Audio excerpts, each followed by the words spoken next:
to our seats as we welcome other persons to join us in our worship this morning. We look forward to seeing all of you this morning, to worshiping with you, whether in person or online. A special welcome to all of our guests here this morning for Eliza's baptism. We welcome you all this morning. We are glad that you are here with us. And we also recognize that this is the season of many travels. So if the church is the ship of salvation, like they say, I dare say this side of the boat's heavy this morning, but John's going to help us out. It's okay. So anyway, we pray for everyone who is traveling in their comings and their goings this summer. You do not see Joy and the children here as they are on their way to summer camp today. So we pray for the travel and safety of all persons as they come and go over the next few weeks. Traveling safety to all. As you may have heard in a special announcement this morning, we regret to announce and are sad to announce that Ann Hart has passed away this past week.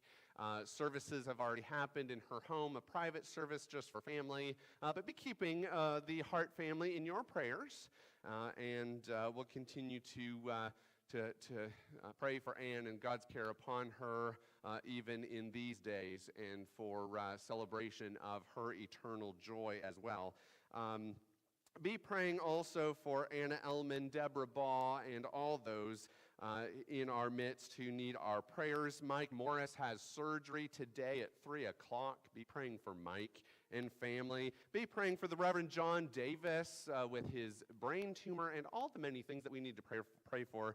We lift them up to the Lord this morning. Before we start our service, I would like to invite Susan Crosby up to the chancel to share a little bit about conference this week. As you know, we in the United Methodist Church here in the South Carolina Conference have been in through a week of holy conferencing. So Susan would like to share a few words with you about what transpired at conference and some of the things that took place there, and some of the ways that we can remember God's work in the work of the South Carolina United Methodist Church. Thank you, Susan.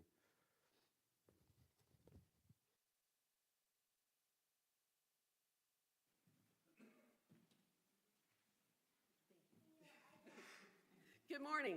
How are you all?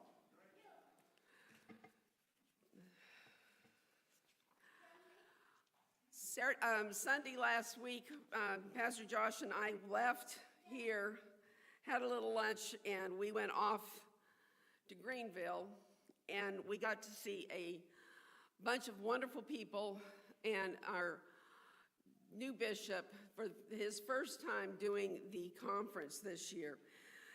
Bishop Farley was an excellent speaker, and one of the things he started speaking about, and as you can see here, he started talking about planting seeds, seeing possibilities, and living to live the promise.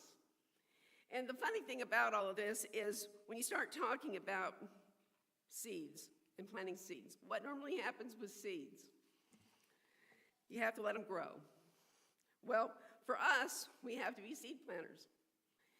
And for all of us, we need to be seed planters. And so he wants us, as he continued to preach to us, is God's people need to plant seeds in the world and have the courage to cultivate it, water it, and tend to it, not only in our own hearts, but in others. We need to share the good news with everybody. And that does not mean the good news just for ordinary people, but that's for ordinary people so we can do extraordinary things. So we're serving God's kingdom by stepping out in faith. To step out in faith, we need to trust God. And God will provide. Trust me, God will provide. We got to stop playing it safe here. We got to stop playing it safe here and start trusting God and have the faith. And that's one of the key things that was all the way through the conference from our bishop. We had 5 resolutions, and one of the ones that was most controversial was the word inclusion. And before everybody gets upset, inclusion means for everyone, not just somebody next door or somebody out there. The thing started out for the LGBTQIA for inclusion. But that doesn't mean just inclusion for them. That meant for anybody with race, anybody with economic conditions, anybody with different national status, anybody with different color, anybody with different status, or anybody that had different abilities. Yes, different abilities, somebody who is disabled. So that one actually, after some controversial talk, it flew because everybody wants equality. Everybody wants to have equitability.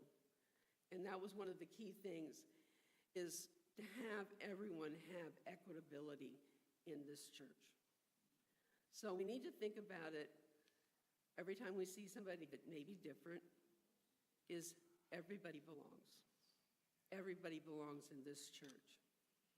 And that's where we plant the seeds of hope. We plant the seeds of faith. We plant the seeds continuously. The other things he did speak a lot about is doing good, doing no harm, and loving God. Those are the 3 things he continued to talk about continuously. The other resolutions that we did talk about was responsibility for personal health, upholding the dignity of all mothers, supporting the South Carolinians that are living with dementia, and connecting with the collegiate ministries. And those are some of the key things. There was other discussions and amendments that we were making major decisions on that still had to go back to the bishops' conferences, and it also had to be ratified by all the other state conferences, which had to do with worldwide regionalization, again, inclusiveness, and standing up against racism, colonialism, and clergy delegate voting. All of these things, again, created hope for everybody there. This was one of the conferences that I went when I came back from. I felt that there was a lot of hope. Doing no harm, doing good, we need to continue to do that. We need to plant hope, because when we left there, we knew that we happened to have the freedom and the courage to be able to lament, be able to have joy, and be able to have the rights to do that, because we are all inclusive. Another big word for this year is inclusiveness. And I hope everybody remembers that one, because that was one of the key words that we wanted to use throughout this year, is inclusiveness. The bishop actually ordered another special session for the United Methodist Church. So in October, we will be meeting again to talk more about the Jeremy team's projects and all of that. But in the meantime, I hope everybody continues to love one another, because that's another thing that we have talked a lot about. So continue to love one another. Thank you so much, Susan. And in this season, we recognize that we are indeed planting seeds of hope for the future and for the things that God will continue to do in the work of the South Carolina United Methodist Conference. As we stand together this morning, let us sing our introit hymn today.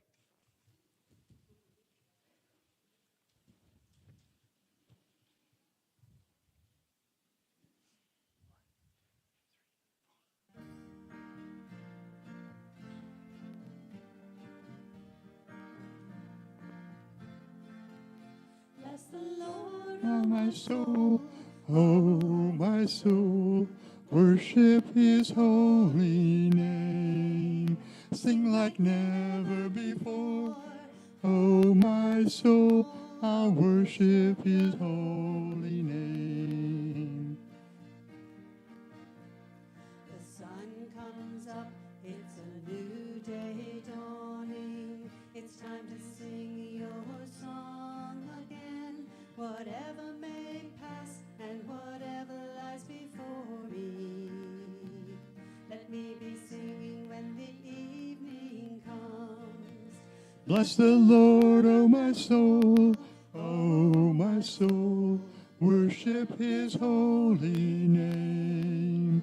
Sing like never before, oh my soul, I'll worship your holy name. You're rich in love and you're slow to anger. Your name is great and your heart is kind. For all your goodness I will keep on singing. 10,000 reasons for my heart to find. Bless the Lord, oh my soul,